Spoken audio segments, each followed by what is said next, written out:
Hey guys! Mrs. P here at ito ang summary ng aming Boracay trip.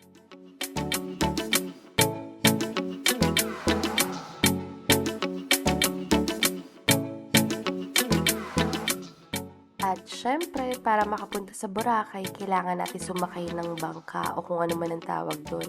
Dito na nga kami nag-check-in sa Golden Phoenix Hotel. Affordable na, beachfront pa.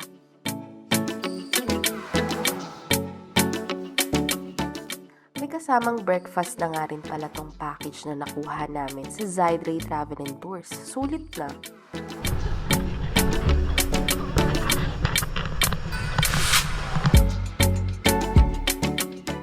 Nagpara-sailing na nga rin kami niyan. Mangyak-ngyak nga ako dito sa lula at masuka-sukaan ako.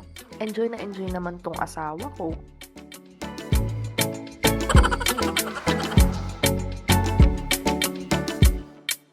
Siyempre, nag-helmet diving na din kami niyan. Weird man, pero di talaga ako fan ng mga isda. Ewan ko ba, inisip ko na lang si Nemo at mga kapatid ni Nemo itong mga nasa harap ko.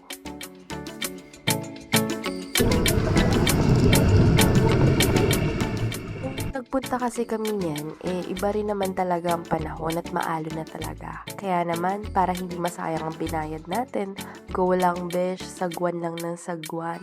Kahit ano din at pasukin na ng tubig. Sagwan to the max, itodo mo yan. Hindi naman halatang conscious na conscious si Mrs. P, no? Siyempre, mahirap rin kaya magbalanse ng mangka, Charis.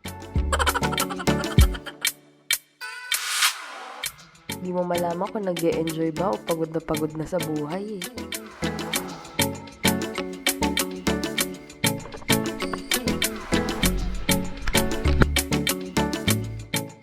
Ito talaga yung sobrang na-enjoy ko. Nakakahiyamang aminin pero oo bes. Yung paggawa ng sandcastle talaga. Pino kasi talaga at kahit di bata siguradong maiengganyo din. Niwala kayo sa hindi inabot din kami ng ilang oras dito. Swear.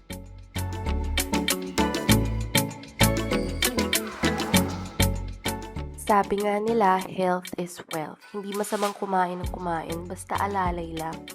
Hay, seafoods. Paborito ko talaga itong mga crabs at hipon eh.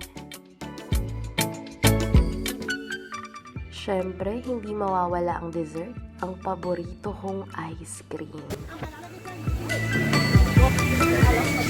By the way, dito na nga kami nag-dinner sa Paresan. Solid view, solid din naman ang food.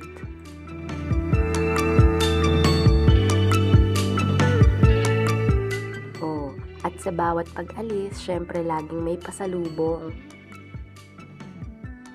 Amaze na amaze nga ako kay kuya habang pinapanood ko. Ito nga yung namimiss ko sa Manila, na minsan ko na lang mahagilap. Taho. Kahit wala ng kape, basta may taho, solve na ako dun.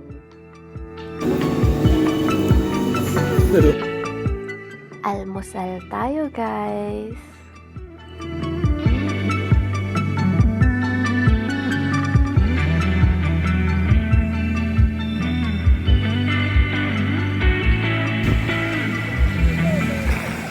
Oh, nakita niyo na ang peg ni Mr. P.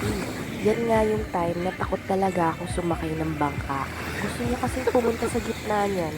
Ay Diyos ko, kalakas ng alon at pati siya nasakay ng bangka, inanog pa. Tumaob na nga kasi kami yan sa gitna, hindi lang nakuhanan. Alam niyo na, once is enough, twice is too much. Charot. At syempre, the rest, in-enjoy na namin ang pool bago kami umalis. Happy safe travel, guys!